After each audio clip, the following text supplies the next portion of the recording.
দাহিয়া কালবে তোমার মেয়ে কয়জন বলতে পারবেন আপনারা? খালি অর্ধেক বলেন, বাকিটা বলেন না কেন? উনি মেয়ে হত্যা করছে এটা বলি আমরা, কিন্তু এরপর না কতগুলো মেয়ে হয়েছে, উনি কি দোয়া করছিলেন? যায় আল্লাহ আমাকে তুমি এই পরিমাণ মেয়ে সন্তান দাও, যে পরিমাণ মেয়ে সন্তান দিলে আমার ওটা বদলা হয়। ওনার 17 জন মেয়ে সন্তান ছিল দাহিয়া কালবে রাদিয়াল্লাহু আনহু।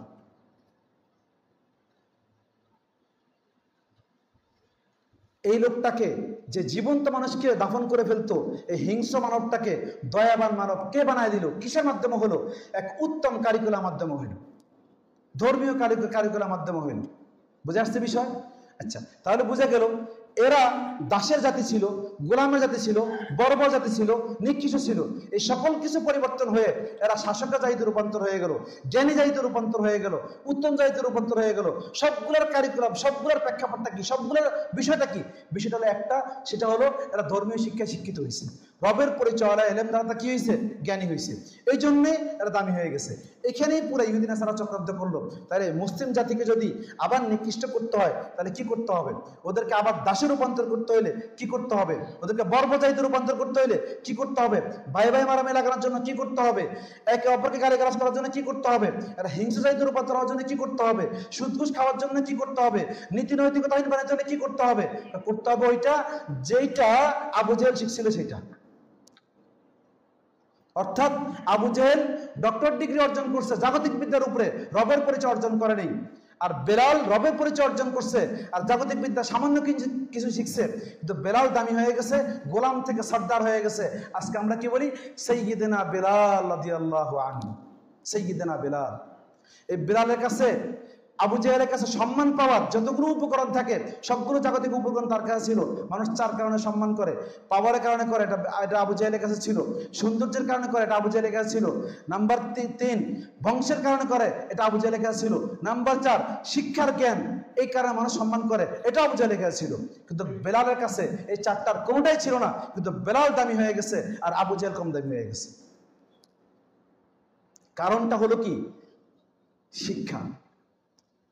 তাহলে এখানে তারা চিন্তা করলো এই মুসলিম জাতিকে আবার বর্বর বানাইতে হলে, আবার যদি ওদেরকে নিকৃষ্ট বানাইতে হয়, যেখানে কি হবে? 2 টাকার ম্যাচ নিয়ে 12 জন মারা যাবে।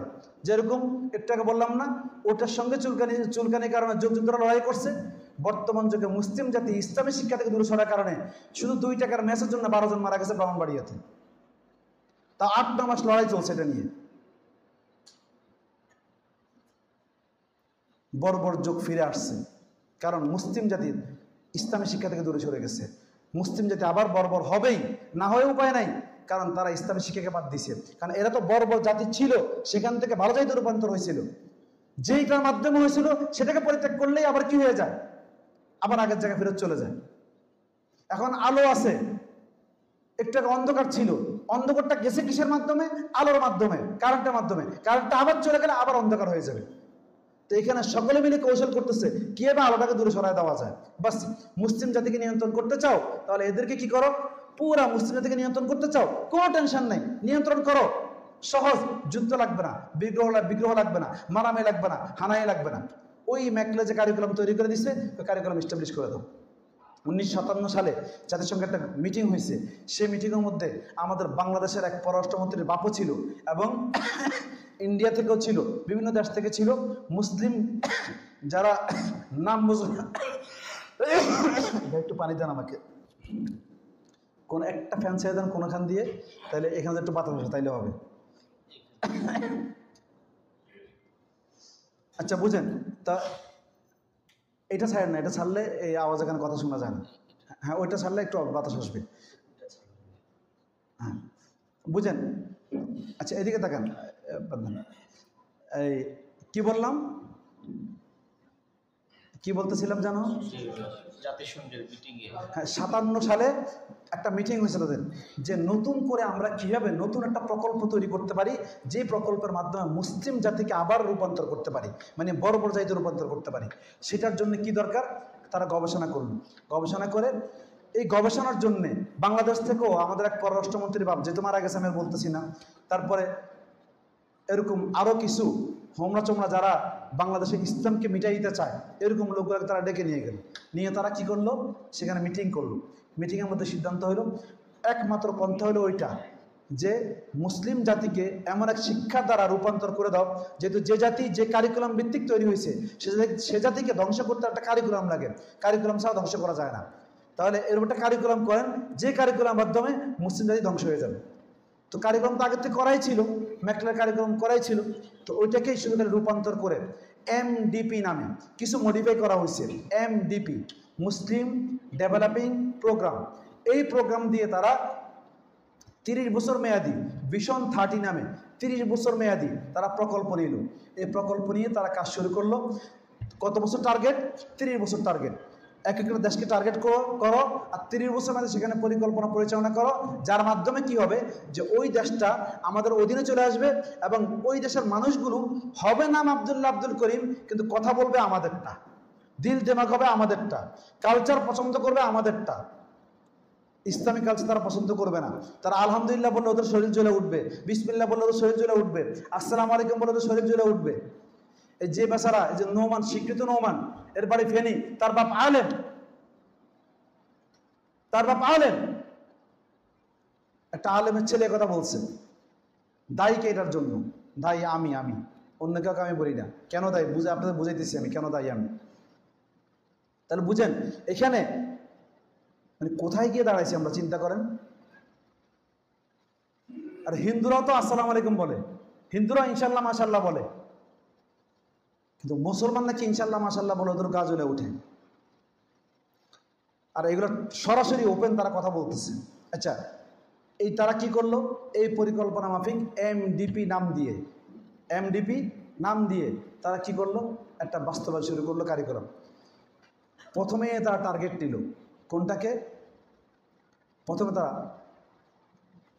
তুরস্কের অধীনে যে যে দেশগুলো ছিল, যেগুলো স্বাধীন হয়ে গেছে, ওই দেশগুলো তার টার্গেট নিল। মানে তুরস্ক খেলাফত জায়গা ধ্বংস হয়ে গেছে, ওইখান থেকে তারা টার্গেট নিল। নিয়ে সেখানে তারা কাজ শুরু করলো। কাজ শুরু করার পরে এক একটা দেশ, আলজেরিয়া,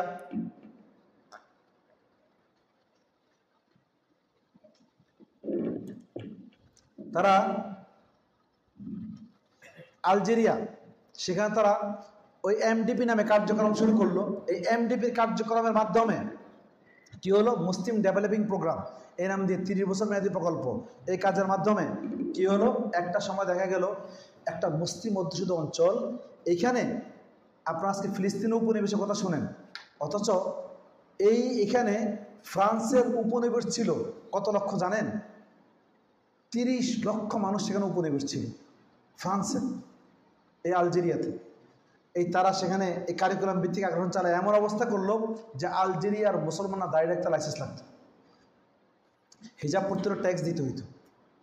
আমি 2011-তে সেখানে গেছি, সেখানে মসজিদের পাশে মদের বার লাগানো আছে মেহরাবের সাথে। কি মদের বার বুঝেন?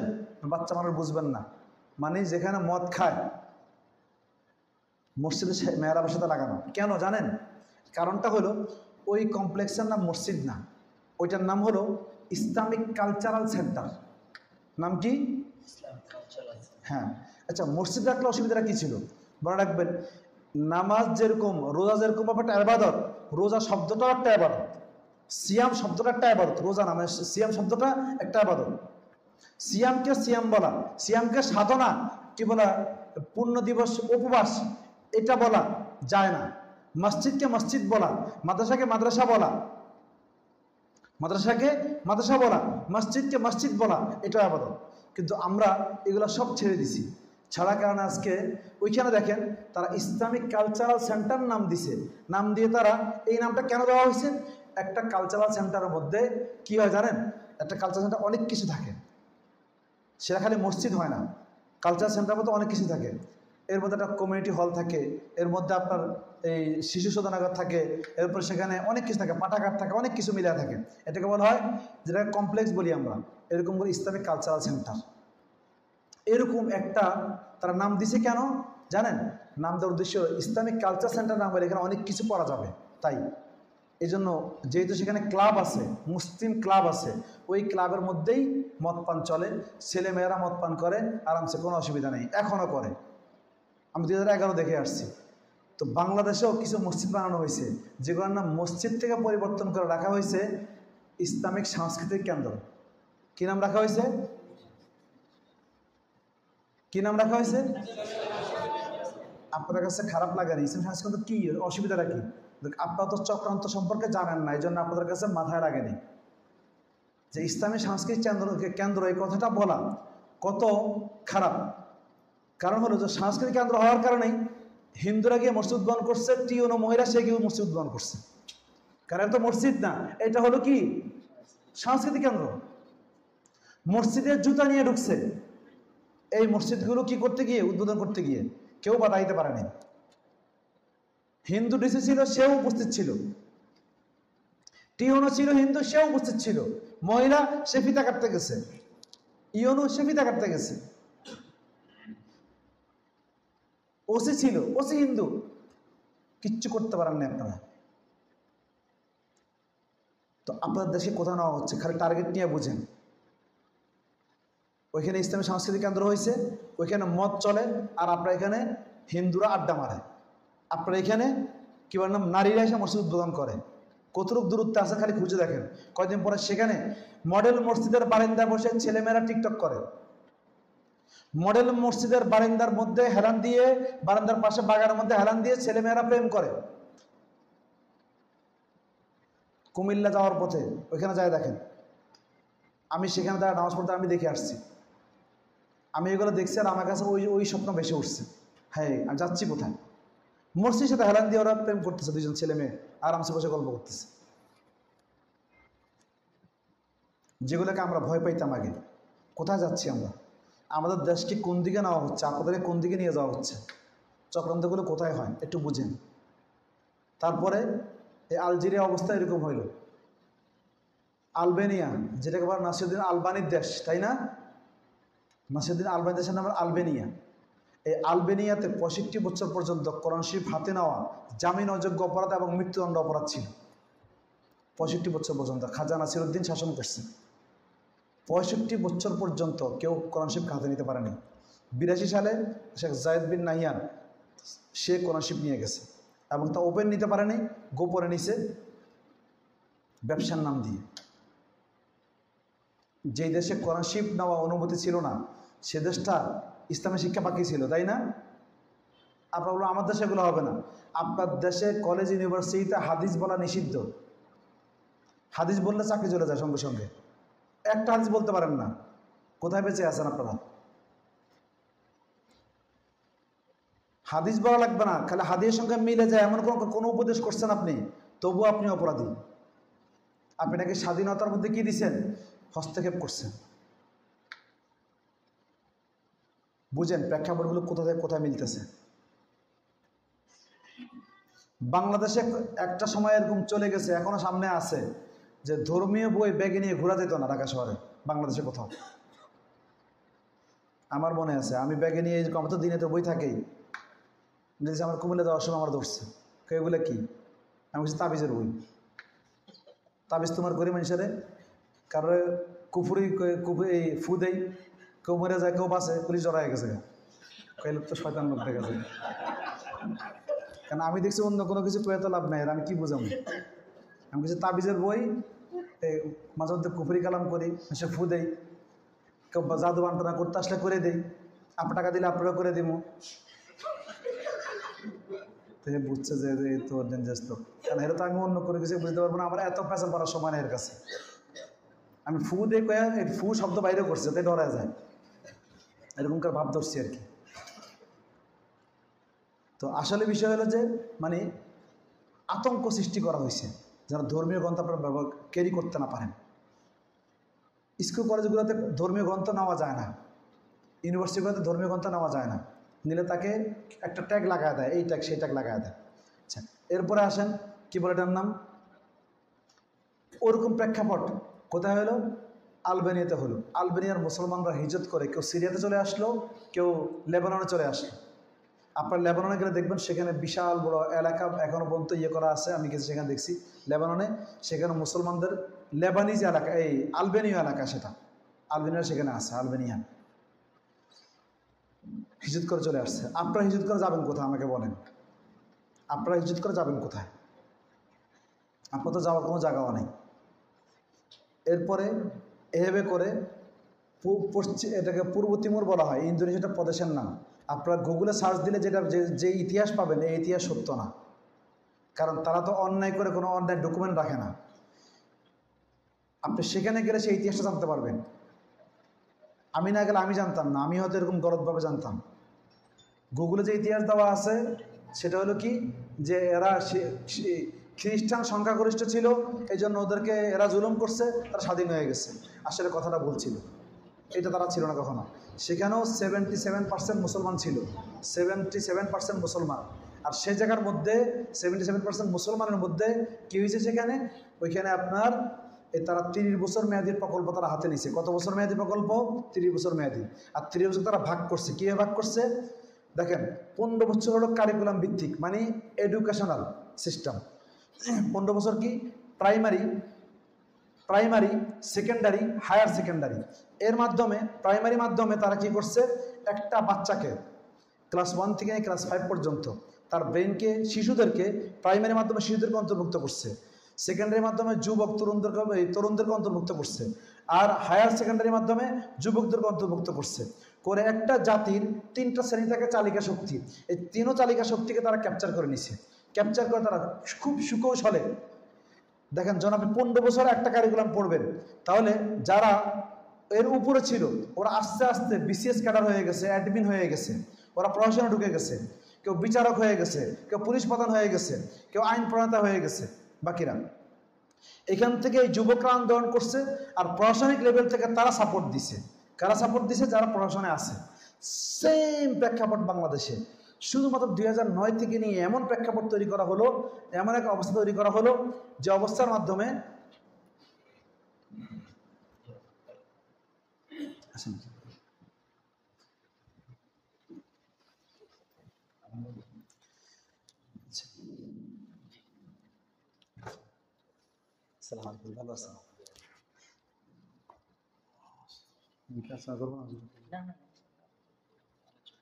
আচ্ছা, তাহলে কি বলতেছিলাম? হ্যাঁ, এই ওরা ওইখানে যে প্রেক্ষাপট, যে সিচুয়েশন যেভাবে সিস্টেম করছে, যে 15 বছর মেয়াদী একাডেমিকভাবে তারা মানুষের দিল দেমাগ মস্তিষ্ক পরিবর্তন করা, এটা তারা করছে। আর বড় ক্যাডার, অ্যাডমিন ক্যাডার হয়ে গেছে। তো সেম বাংলাদেশেও আমাদের প্রশাসনিক লেভেলে, যেহেতু বাংলাদেশে বহু তাক থেকে কাজ চলছে বিক্ষিপ্তি হবে, এখন প্রশাসনিক লেভেলে একই সিস্টেমে কাজ চলতেছে। কেন আপনি একটা ইউনিভার্সিটিতে ধর্মের পক্ষে কথা বলতে পারতেছেন না? সেখানে প্রিন্সিপালটা কে? আপনি কেন একটা স্কুলের মধ্যে ধর্মীয় কার্যক্রম ঢুকাইতে পারতেছেন না? সেখানকার প্রিন্সিপালটা কে? লাকসামের ফয়জুন্নেসা কলেজের মহিলা, এই মহিলা কিভাবে বলে যে বোরকা পরা যাবে না এখানে, এবং পরা যাবে না? কিভাবে বলে এই কথা? কোত্থেকে আসলো? এদেরকে কি পয়েন্ট হিসাবে, মানে কি পয়েন্ট হিসাবে এদেরকে জায়গা জায়গা বসা দেওয়া হয়েছে? বাংলাদেশ বর্তমানে 4টা সেক্টরের মধ্যে,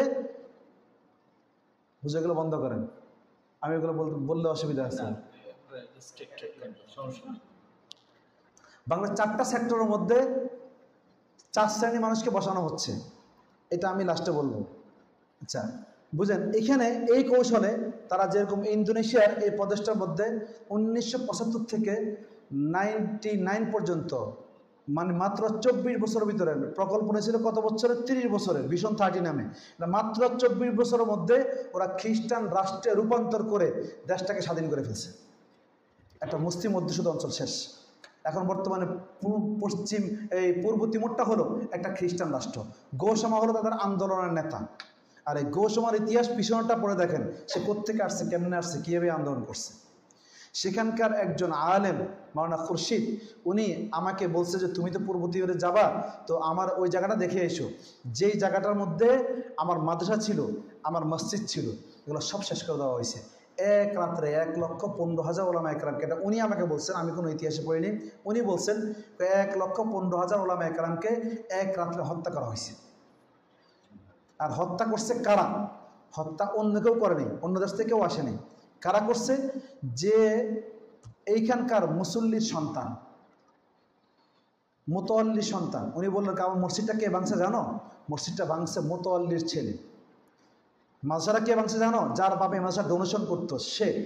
কারণ কি জানো? অপরাধটা আমাদের।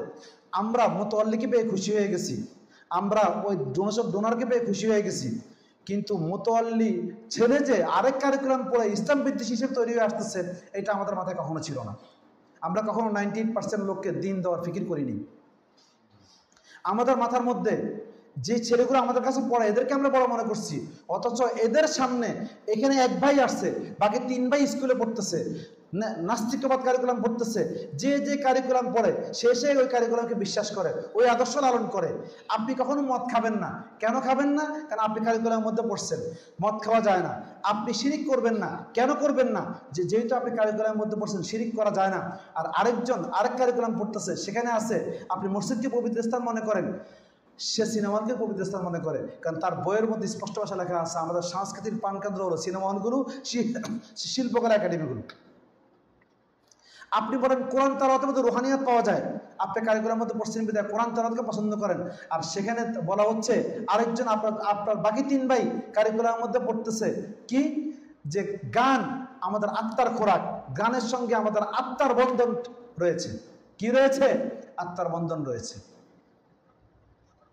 আপনি কোরআন তেলাওয়াতকে আত্মার খোরাক মনে করেন, আর আপনার ভাই গানকে আত্মার বন্ধন মনে করে, আত্মার খোরাক মনে করে।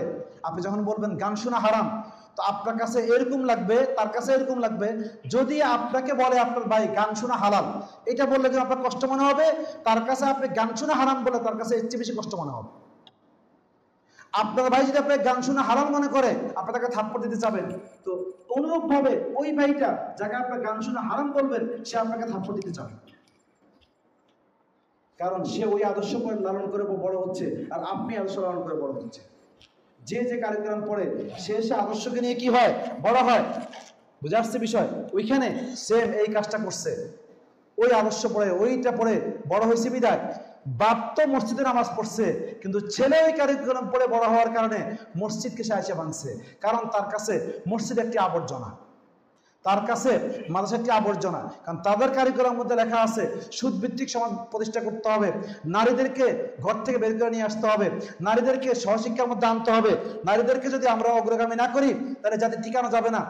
আপনি যখন তারাই কারিকুলাম পড়ছে, আর আপনি বলছেন না নারীদেরকে বেপর্দা করা যাবে না, আপনি বলছেন সুদ খাওয়া যাবে না, বলছেন এ কথা, সঙ্গে সঙ্গে তার সুদ রয়ে গেছেন আপনি। কারণ তখন ওরা বোঝানো শুরু করছে, এই দেখো এমডিপি, মুসলিম ডেভেলপিং প্রোগ্রাম, মুসলমানদেরকে আমরা ডেভেলপ করতে চাচ্ছি, তোমাদেরকে বাধা দেয় কারা? এই হুজুররা। হুজুর তৈরি হয় কোন জায়গায়? মাদ্রাসাতে। এই মাদ্রাসাগুলো জঙ্গি, এগুলা ভেঙে ফেলো। মসজিদগুলো খারাপ, এখানে হুজুররা থাকে, এটা ভেঙে ফেলো। সকল খারাপের মূল মসজিদ আর মাদ্রাসা। আর এগুলো লালন পালন করে কারা? হুজুররা। এদেরকে হত্যা করো। সহজ যুক্তি, কঠিন কোনো যুক্তি না, সহজ যুক্তি। বাংলাদেশে 8000 মসজিদ আছে যেখানে এখনো পর্যন্ত আজান হয় না। মুসলিম দেশ বলতেছেন আপনার কথায় কথায়। আপনার মুসলমান সংখ্যা কত পার্সেন্ট? বলিনি। আপনারা কত পার্সেন্ট বলতে পারবেন? বাংলাদেশে 2011 থেকে নিয়ে 2014 পর্যন্ত জরিপের মধ্যে আসছে 144.144.47, অর্থাৎ 144.47 হারে খ্রিস্টানদের সংখ্যা বাংলাদেশে 2011 থেকে নিয়ে 14 মধ্যে বাড়ছে। 100 কত গুণ? 15 গুণ ধরেন। 100 কত গুণ? 15 গুণ হারে বাড়ছে।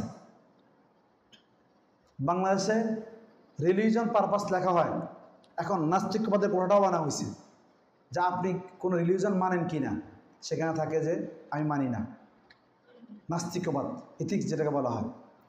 বাংলাদেশে এইটার হার কত জানেন? যারা ডিক্লার দিয়ে দিছে, এমনিতে আমি যদি আপনাকে বলি, বাংলাদেশের একবার 60% মুসলমান মনস্তাত্ত্বিকভাবে তারা নাস্তিক, অর্ধেক নাস্তিক হয়ে আছে, আর বাকিরা সরাসরি ঘোষিত নাস্তিক। এর পরিমাণ হলো 15%। এটা আমার জরিপ না, সরকারের জরিপ। 15%, 15%। এখন আপনি যদি 92% থেকে 15% বাদ দেন, আপনার কত পার্সেন্ট আছেন? হিসাব করেন তো এখন কত পার্সেন্ট? এটা হিসাবে করতে পারে না। 77%। 77%। কথা কথা বলেন, 92% মুসলমানের দেশ। আমি আপনার মেহনত করার কারণে ওরা মেহনত করে এই মুসলমান সন্তানগুলোকে নাস্তিক বানায় ফেলছে। সাধারণ মুসলমানরা কমপক্ষে এতটুকু বিশ্বাস করে, এটা বলে সকল ধর্মই ভালো, সকল ধর্মই ভালো। যদি কেউ সকল ধর্মকেই ভালো বলে তার ঈমান থাকবে? ওই ধর্ম ভালো হয় কি হবে যে ধর্মতে শিরিক আছে? এটা তো কমন সকল মুসলমানের কথা মনে করে। আপনি বুঝেন ঈমানের স্তরটা কোথায় আছে? এক এক যুগে এক এক লড়াই হয়। ইমামদের যুগে আওলা আর আদনার লড়াই হয়েছে, ইমামদের পরের যুগে আমালিয়াতের লড়াই হয়েছে, আর বর্তমান যুগে হলো গিয়ে তাওহীদ আর গায়রে তাওহীদের লড়াই।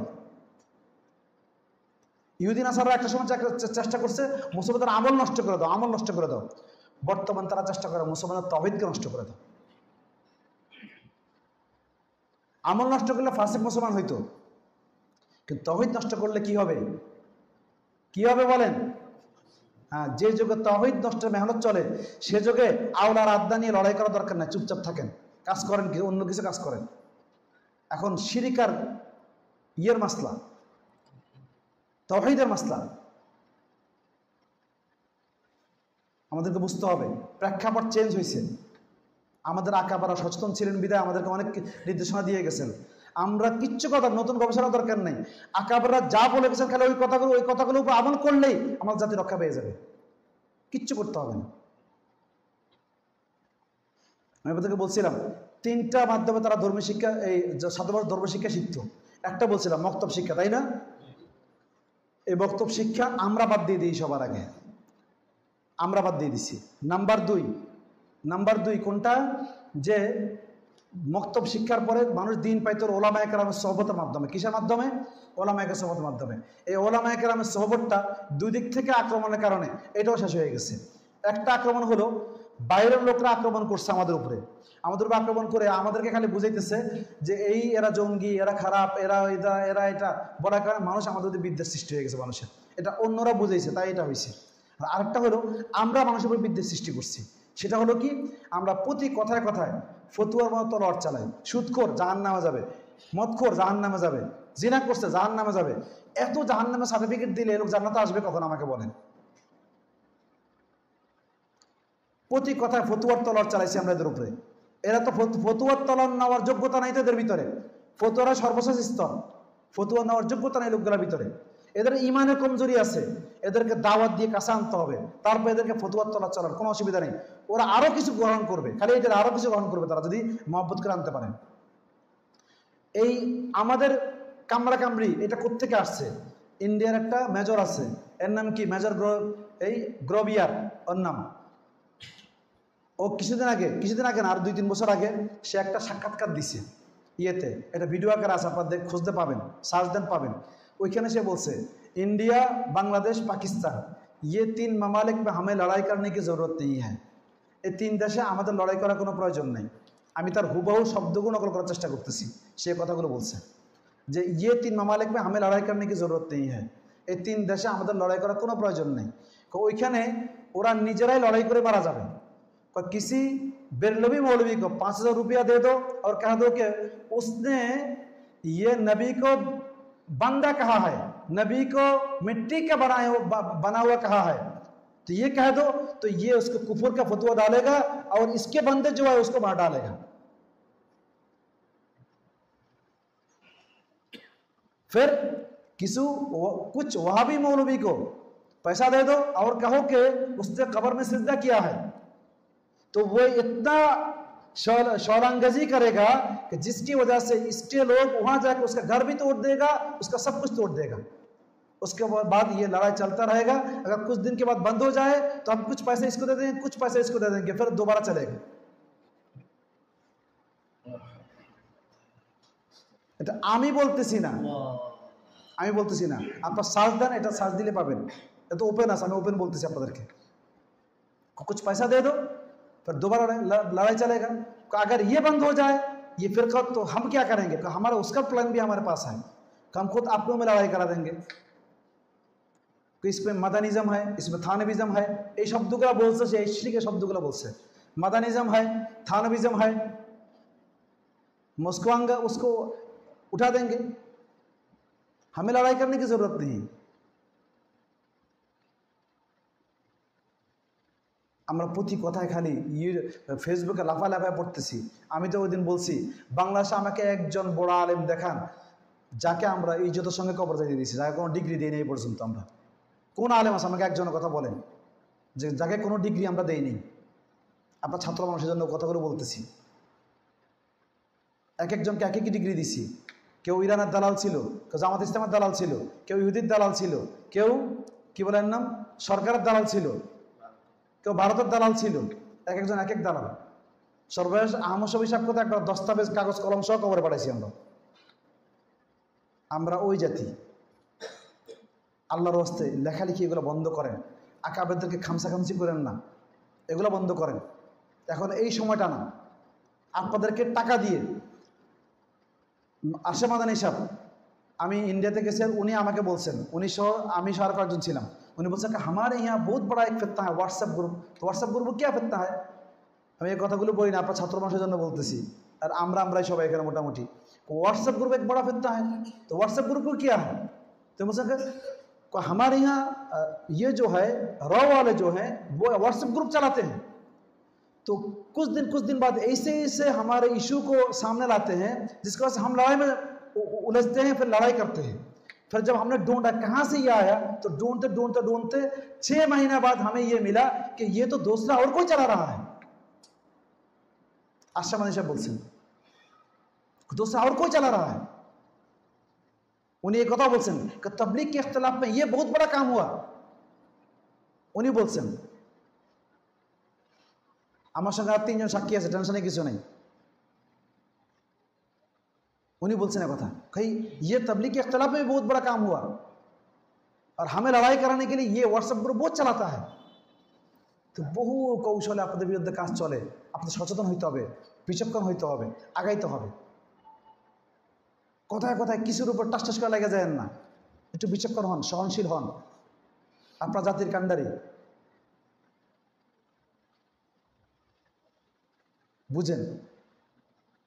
এখন বর্তমানে তৌহিদ আর শিরিকের মাসলা, অন্য কোনো মাসলা নেই এখন আমাদের। ইমান বাঁচানো মহাদায় হয়ে গেছে এখন আমাদের। আপনারা বাংলাদেশের উচ্চবিত্তের ফ্যামিলিতে আপনারা যান না, বলতে পারবেন না। আমার যেহেতু প্রধানমন্ত্রীর সঙ্গে মিটিং হয়, অন্যের সঙ্গে মিটিং হয়, আমি বড় ব্যবসায়ী মানুষ, প্রতি মাসে একটা করে মিটিং থাকে আমাদের। যে এক মিটিংয়ে 7-8 জন মন্ত্রী থাকেই, নর্মালি থাকে আমাদের। ওদের ইমানি হালত না, ওদের মানুষত্ব হালত জিজ্ঞেস করলে আপনি আশ্চর্য হয়ে যাবেন। মনুষ্যত্বর হালত বললে, ইমানি হালত তো বহুত দূরের কথা।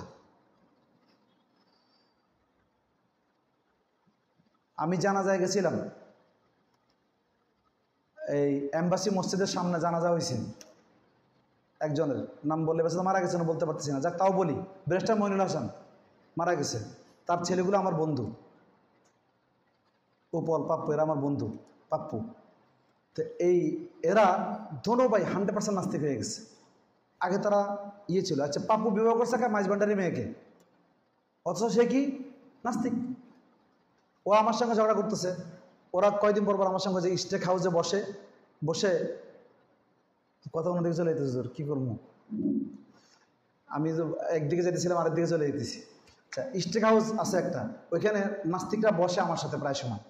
একবারে হাই সোসাইটির নাস্তিক যারা আছে, আমি ওদের সঙ্গে বসি, গল্প করি। একদিন আমার একটা ধরছে, এই পাপ্পু ধরছে, সালমান ভাই আজকে আমি ঠিক করে আসছি, আজকে আপনার পরীক্ষা হয়ে যাবে যে আপনার আল্লাহ আছে কি নাই। তা বললাম হ্যাঁ চলেন, কি পরীক্ষা? চলেন ছাদের উপর যাবো, গিয়ে দোনোজন লাভ দিব, লাভ দিয়ে পড়বো। যদি আপনার আল্লাহ থাকে আল্লাহ তো আপনার বাঁচাবে, আর যদি আপনার আল্লাহ না থাকে তাহলে তো আপনি বাঁচতে পারবেন না, মরে যাবেন। তো আপনিও মরে যাবেন, আমি মরে যাবো। আমার আল্লাহ নাই, আপনার আল্লাহ নাই, দুজন মরে যাবো, শেষ। আর আল্লাহ থাকলে আপনি বেঁচে গেলেন। চলো চলো চলো চলো চলো তাড়াতাড়ি চলো। আমি জানি সে যাবে না, আর আমার একিন হয়ে গেছে, আমি লাভ দিব, সত্যি আমি লাভ দিতাম। আমার একিন ছিল আমি লাভ দিলে মরতাম না, এটা আমার 100% একিন ছিল। কারণ আমি আমার ইমানি গায়রাতকে নাস্তিকের সামনে পরাজিত হতে দিব না। আল্লাহ আমাকে বাঁচাইতেন, কোনো সন্দেহ নেই। আমি বললাম চলো চলো, উঠে লিফট পর্যন্ত কাছাকাছি চলে আসছে। লিফটে আমি ঢুকে গেছি, ও ঢুকে না। কয় না, যদি থাকে যদি থাকে ও বলতেছে, কয় না যদি থাকে তাহলে তো পরে আপনি তো বেঁচে যাবেন, আমি তো পরে যাবো। নাস্তিকদের অবস্থা আপনারা চিন্তাও করতে পারবেন না। হাই সোসাইটির কি কন্ডিশন বাংলাদেশে, এই হালত চলতেছে। আমি আপনাদেরকে গনে মন্ত্রীদের নাম বলতে পারবো যারা সরাসরি নাস্তিক, ইসলাম কিচ্ছু বুঝে না। বুঝে তো নাই, বরং ইসলাম বিদ্বেষী। এরা কীভাবে হয়েছে এরকম হওয়ার কারণটা কি? এদেরকে দীর্ঘ পরিকল্পনা নিয়ে এদেরকে তৈরি করা হয়েছে। যেরকম মোহাম্মদ বিন সালমানকে দীর্ঘ পরিকল্পনায় তৈরি করা হয়েছে। ওই সিসিকে, সিসির মা হইল গিয়ে একজন ইসরায়েলি মহিলা, সে মরক্কোতে হিজরত করে গেছে, ইহুদি। ওই ঘর থেকে সিসি পয়দা হয়েছে, আর ওই সিসির তারা ক্ষমতা পাঠাইছে। তারা 100 বছর আগে 200 বছর আগে প্ল্যান করে তারা কাজ করে, আর আমরা বুঝতে পারি না কি হয় আমাদের সাথে, বুঝতেও পারি না। তো যেরকমভাবে বললাম 30 বছর মেয়াদী প্রকল্প নিয়ে পূর্ব তিমুরকে শেষ করা হয়েছে। 30 বছর মেয়াদী প্রকল্প নিয়ে দক্ষিণ সুদান, এটাকেও সেম শেষ করা হয়েছে। এখানে একই কাহিনী, মুসলিম দেশ ছিল, ভাগ করে 2টা খ্রিস্টান রাষ্ট্রে রূপান্তর হয়ে গেছে। এরপরে টার্গেটের মধ্যে আসছে সেন্ট্রাল এশিয়ার পরে আসছে হলো গিয়ে দক্ষিণ এশিয়া।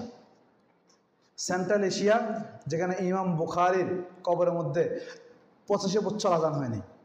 ইমাম বুখারীর কবর 85 বছর আজান হয়নি। এখন তো যাওয়া সহজ, আপনার যে কেউ যে জিয়ারত করে আসতে পারেন। 85 বছর আজান হয়নি। বড় বড় মাদ্রাসা বানায় বসে থাকবেন, টিকবে না কিছু। এরপরে ওইখান থেকে এই প্রেক্ষাপট ভিশন 30 দিয়ে আমাদের এই বাংলাদেশে কার্যক্রম শুরু হয়েছে। সর্বপ্রথম কার্যক্রমটা অপারেশন শুরু হয়েছে অনেক আগ থেকে, আর কার্যক্রম শুরু হয়েছে 2009 থেকে। আচ্ছা, অপারেশন শুরু হয়েছে 2009 থেকে, আর প্ল্যান হয়েছে একটু আগ থেকে। প্ল্যানটা কখন হচ্ছে আপনাদেরকে আমি বলে দিই, বুঝিয়ে দিই আপনাদেরকে, তখন সহজে বুঝবেন। 2005 সালে বাংলাদেশের ইসলামী শিক্ষার মানকে 100 মান থেকে পরিবর্তন করে 50-এ করা হয়েছিল। করার পরে পাবলিকরা চিল্লাচিল্লি করছে, ওলামা একরাম চিল্লাচিল্লি করছে, তখন শিক্ষা মানকে পরিবর্তন করে আবার 100-তে রূপান্তর করা হয়েছে। এটা হলো কততে? 2005-এ। এটা ছিল একটা অন টেস্ট। অন টেস্টটা কি? যে আমরা যদি মেসিভ ম্যাসাকার করতে চাই সেটা পারবো কিনা। তো বিএনপি গভর্নমেন্টকে তারা ট্রাই করছিল, দেখলো তারা পারেনি। বিএনপি গভর্নমেন্ট এই রিস্ক নিতে পারেনি। তখন তারা সিদ্ধান্ত নিলে বিএনপি গভর্নমেন্ট নামক কোনো কিছু রাখা যাবে না, এমন কাউকে ক্ষমতা আনতে হবে যারা আমাদের কাজটা করবে। তো এমন কাউকে ক্ষমতা আনার জন্যে তারা 2 জন খেলোয়াড়কে বাংলাদেশে পাঠাইছে, মহা খেলোয়াড়। একজন খেলোয়াড়ের নাম হলো রেনেটা লক, আর একজন খেলোয়াড়ের নাম হলো হ্যারি কে টমাস। হ্যারি কে টমাস হলো আমেরিকার রাষ্ট্রদূত, আর রেনেটা লক হলো আপনার কি ব্রাটার নাম, জাতিসংঘের পক্ষ থেকে শিক্ষা বিষয়ক সে প্রধান। সে হলো সরাসরি একজন ইহুদি, সরাসরি একজন ইহুদি। সে এর আগে যে যে দেশগুলোতে ছিল, এই 2 জনের ইতিহাস হলো, এরা যেই যে দেশে ছিল, আপনার হ্যারি কে টমাসের ইতিহাস পড়েন, খোঁজেন, যেই যে দেশে ছিল সেই দেশগুলোর সঙ্গে মিলায় দেখেন, তারা ওইখান থেকে আসার পরে 15 থেকে 20 বছরের ভিতরে ওই দেশের মধ্যে গৃহযুদ্ধ লেগে গেছে। আর রেনেটা লক যে দেশে গেছে সেই দেশে অটো সিস্টেমে শিক্ষা কারিকুলাম পরিবর্তন হয়ে, শিক্ষা সিলেবাস পরিবর্তন হয়ে ওই জাতিটা একটা নোংরা দায়িত্বে রূপান্তর হয়েছে। তাকে পাঠানোই হয় এই কাজের জন্য। রেনেটা লক, আরেকটা কি হ্যারি কে টমাস। আর ইন্ডিয়ার থেকে আরেক দাদাবাবুকে পাঠানো হয়েছিল। তো বুঝেন, এরা মিলে বাংলাদেশে তখন একটা কেয়ারটেকার গভর্নমেন্ট নামে একটা কেয়ারটেকার গভর্নমেন্ট। রাজনীতি আমি করি না, রাজনীতি আমার কোনো সম্পর্ক নেই, কিন্তু আমি বুঝাচ্ছি কেন এই কাজগুলো হলো, এটা বুঝাচ্ছি। বুঝতে পারছেন? আমি বিএনপি আওয়ামী লীগ কিচ্ছু করি না, ইসলামী কোনো দলও করি না। আমি বুঝাচ্ছি যে এই যে প্রেক্ষাপট, কেন কেয়ারটেকার গভর্নমেন্ট আসলো, এরপরে কেন আওয়ামী লীগ গভর্নমেন্ট এ বন্ধ ক্ষমতা থেকে গেল না, একের পর তারা থাকতেছে। এদেরকে বলা হয় কেউ সাপোর্ট দিবে না, আবার দেখি সবাই সাপোর্ট দেয়। ঘটনাটা কি? আসল সূত্রটা কি? আসল কাহিনীটা কি? আসল কাহিনীটা হলো ভিশন 30। কি ভিশন 30? আওয়ামী লীগের সঙ্গে চুক্তি হলো যে আমরা একটা মিশন বাস্তবায়ন করতে চাই, তুমি আমাদেরকে এই কাজগুলো করে দিতে পারবে কিনা। আওয়ামী লীগ বললো কোনো টেনশনের দরকার নেই, এগুলো আমরা করে দিব। তারা 2009 ক্ষমতা আসলো। আসার সময় তারা বলল আমরা 41 সাল পর্যন্ত ক্ষমতা থাকতে চাই। কত সাল পর্যন্ত ক্ষমতা থাকতে চাই? আপনাদের এই কথা শুনছেন, কেউ মনে আছে আপনাদের কারো? আচ্ছা, তারা এই কথা কেন বলছে? 41 সাল কেন বললো? 42 কেন বললো না? 52 কেন বললো না? 32 কেন বললো না? 41 সাল কেন বললো? 41 সাল বলার উদ্দেশ্য হলো এটা যে ভিশন 30, 9 থেকে 41 পর্যন্ত কত বছর আপনারা হিসেব করে দেখেন। আর আমি তখন থেকে বলছিলাম এই গভর্নমেন্ট 41 না 42 না 45 আগেও ক্ষমতা থেকে যাবে না। যদি কারো হায়াতা না খুলে ওরা ওদের মতো একজনকে বসায় দিবে, তবু এরা এই দল ক্ষমতা থেকে যাবে না। এখন এক চক্রান্ত ক্ষমতা আনছিল, কিন্তু এখন মহা চক্রান্ত, আরো অনেক চক্রান্ত চলতেছে। ওগুলো বলতে গেলে তো আমার যে বিষয় নিয়ে কথা বলবো সেটা বলতে পারতেছি না, আমার বিষয়ের মধ্যে আসতে পারতেছি না। এনারা খুব মনোযোগ দিয়ে শুনতেছে না, আমার ডাক্তাররা সময় চলে যেতেছে। বাকিগুলা বলবো?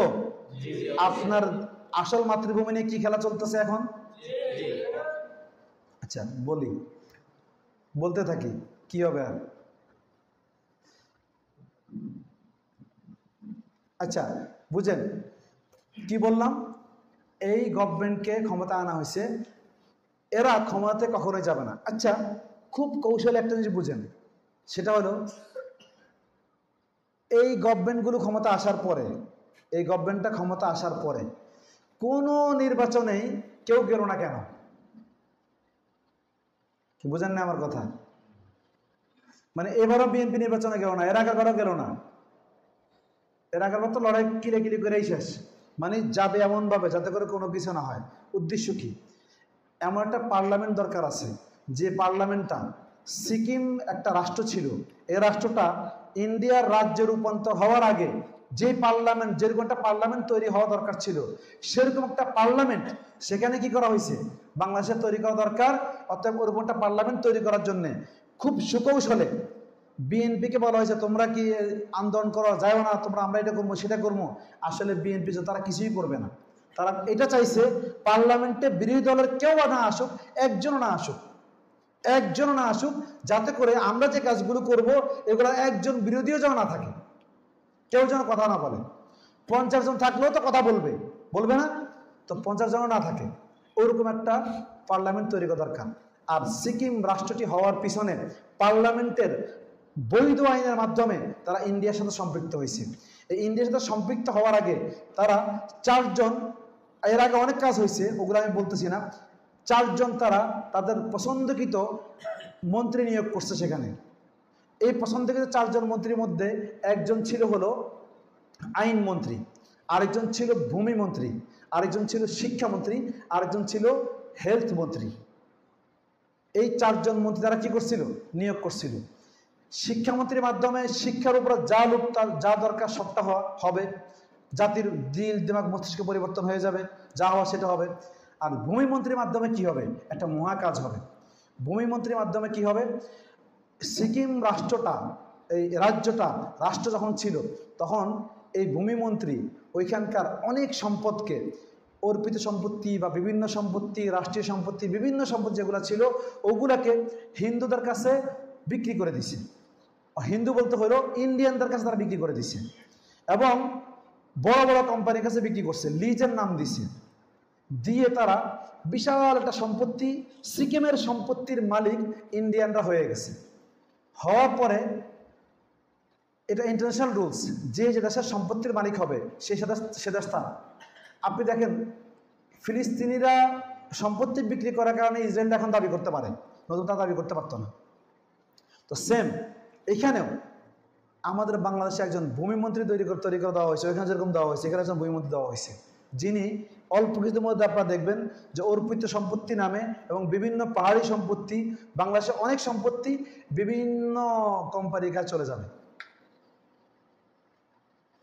এটা আপনারা বুঝতে পারবেন না কি হবে দেশে। আর হেলথ, এটা একটা জটিল বিষয়। একটা জাতিকে শিক্ষার মাধ্যমে দিমাগ নষ্ট করে দাও, আর হেলথের মাধ্যমে শরীর নষ্ট করে দাও। এগুলারে সোজা বাংলা যদি বলি, বিকলাঙ্গ জাতি বানায় দাও। বিকলাঙ্গ জাতি, বিকলাঙ্গ জাতি কি? মেডিসিন খাবে, সুস্থ হবে না, মেডিসিন তৈরি হবে, এই মেডিসিনের মধ্যে কি থাকবে, যে পরিমাণ মান থাকা দরকার সে মান কমায় দিবে। এখন অতিরিক্ত মেডিসিন খাইছেন আপনি প্রেশারের জন্য, হয়ে যাবে কিডনি নষ্ট, একটা গেলেই তো আপনি শেষ, পুরা হেলথ সেক্টরটা শেষ হয়ে যাবে। অলরেডি শেষের দিকে এখন। বাংলাদেশে ওষুধ খাইতে খুব সাবধান, পারলে বাইরে থেকে ওষুধ কিনে খায়েন। আল্লাহ সবাইকে সালমান সাহেব বানায় দাও।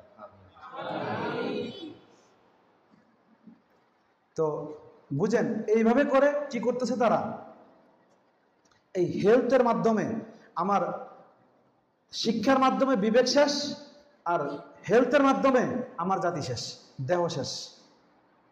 এই জাতি যুদ্ধ করতে পারবে না, লড়াই করতে পারবে না, সৈনিকে যাবে এক থাপ্পড় লাগে ঘুরে পড়ে যাবে। কিচ্ছু করতে পারবে না। প্রজনন ক্ষমতা শেষ বাংলাদেশে, প্রজনন ক্ষমতা। এরা যুবক মানুষ কি বলবে এদেরকে? পাকিস্তানে আগে প্রজনন ক্ষমতার হার ছিল, কি বলবো এত কথা, ভাল লাগতেছে না বলতে। আর এগুলো চিন্তা করলে মাথা ঘুরে যায় মাঝে মধ্যে, অস্থির লাগে। পাকিস্তানে যে আক্রমণটা করা হয়েছে সেটা হলো প্রজনন ক্ষমতার উপরে, প্রজনন ক্ষমতার উপরে, যেন কোনো সন্তান, সুস্থ সন্তান জন্ম হইতে না পারে। বাংলাদেশেও সেম কাহিনী। বাংলাদেশে এই যে হানিফ নামে একটা মন্ত্রী, এখন মন্ত্রী সিংহা যায় না, ওই যে মাহবুব হানিফ, তার কোম্পানির মাধ্যমে বাংলাদেশের সকল পৃথিবীর সকল অবৈধ পচা টিকাগুলো এনে বাংলাদেশে ভরপুর করে ফেলছে। পোলিওর নামে, এই নামে, সেই নামে, ব্যাকডেটেড, বাজে, এগুলো খাওয়ার পরে এই মানুষগুলো বাঁচবে না। কোন রকম জীবন থাকবে, কিন্তু এই জীবন প্যারালাইসিসের মতো। চক্রান্ত চলতেছে আপনার বিরুদ্ধে, আমার বিরুদ্ধে। আমরা মনে করি জিতে গেছি, আমরা বহুত কিছু, আমাদের বহুত কিছু হয়ে গেছে। আইন মন্ত্রণালয়ের মাধ্যমে, আইন পাশের মাধ্যমে, আইন করে, পার্লামেন্ট থেকে আইন করে বাংলাদেশকে একটা সময় অন্যের হাতে লিজ দিয়ে দেওয়া হবে। বাংলাদেশ বর্তমানে যে পরিমাণ ঋণ আছে, এই ঋণ পরিশোধ করতে হলে আর 600 বছর বাংলাদেশের সময় লাগবে। এই ঋণ পরিশোধ করার ক্ষমতা নাই। যারা ঋণ পায় তারা বলবে যে আমরা এত টাকা ঋণ মানতে পারি না, দিতে হবে তাড়াতাড়ি। তো ঋণের জন্য দেশকে লিজ দিতে হবে। লিজ কীভাবে দিবে? ব্যবসার নামে, যা আমরা লোন নিচ্ছি অমুক ব্যবসায়ী কোম্পানির কাছ থেকে, প্রাইভেট কোম্পানির কাছ থেকে, এভাবে নেওয়া হবে। ইস্ট ইন্ডিয়া কোম্পানির নামে চলবে আবার আর একটা। দেশটাকে অলরেডি 60% সে পর্যায়ে নিয়ে যাওয়া হয়েছে। আমি ব্যবসায়ী মানুষ, কোনো ব্যবসা করা যাচ্ছে না, কোনো রিজার্ভ ফান্ডে কোনো ডলার নেই, কোনো কিচ্ছু নেই। সুতা ইম্পোর্ট করতে পারি না, কেমনে কাপড় বানাবো? আপনি এগুলো বুঝবেন না, বাচ্চা মানুষ, বোঝার ক্ষমতা নাই। দেশটার কিচ্ছু নাই এই মুহূর্তে। বাঁচতে পারি আমরা 2 কাজের মাধ্যমে, যেটা আমাদের আকাবারা বলে গেছেন। এর বাইরে কোনো উপায় নেই আমাদের কাছে। আসেন, নাম্বার 2, আমি আপনাদের খালি প্রেক্ষাপটগুলো বলতেছি। এইভাবে করে পুরো দেশটাকে, যেরকম বিশ্বটাকে শেষ করে দেওয়া হচ্ছে, এরকম আমার দেশটাকে শেষ করে দেওয়া হচ্ছে। পুরা বিশ্বের সকল কিছুর নিয়ন্ত্রণ 4 ধরনের ব্যক্তির কাছে থাকে। যারা ফুড নিয়ন্ত্রণ করে, যারা মেডিসিন নিয়ন্ত্রণ করে, যারা ট্রান্সপোর্ট নিয়ন্ত্রণ করে, আর যারা অর্থনীতি নিয়ন্ত্রণ করে। কয়টা বললাম? 4টা। আর এই 4টা জিনিসই হলো 2টা কোম্পানির কাছে, পুরো পৃথিবীর সকলের যেমনি 2টা কোম্পানির কাছে। ট্রান্সপোর্ট অর্থাৎ এয়ারলাইন্স বলেন, ট্রেন বলেন, যা বলেন, সকল কিছু তাদের কাছে নিয়ন্ত্রিত। অর্থনীতি তাদের কাছে নিয়ন্ত্রিত। হেনরি কিসিঞ্জার বলছিল, যারা যে তেল নিয়ন্ত্রণ করতে পারবে সে মহাদেশ নিয়ন্ত্রণ করতে পারবে, আর যে অর্থনীতি নিয়ন্ত্রণ করতে পারবে সে পুরো বিশ্ব নিয়ন্ত্রণ করতে পারবে। কারণ আপনার অর্থনীতি নিয়ন্ত্রণ করবে কোথেকে? আপনারা বেচার মধু আর ডাইল আর সিম আর মুরগি আর হাঁস, আপনার কোথেকে কী করবে? উদ্যোক্তা নাম করলে খালি তেল বেচার, মধু বেচার, কালিজিরা, আল্লাহ জানে কে ওদেরকে উদ্যোক্তা বানাইছে। সারাদিন খালি মধু তেল, খালেজ তেল, মধু তেল, এদেশে খালি তেলে খায় নাকি মানুষ, আর কিছু খায় না?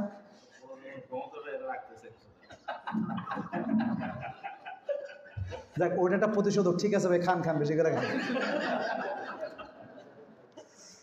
আচ্ছা, বুঝো সুন্দর কথা বলছে এটা, জাযাকাল্লাহ। ঠিক আছে, কারণ এরা তো তেল আর মধু বেচা তো ঠিক থাকবে। জাযাকাল্লাহ। তো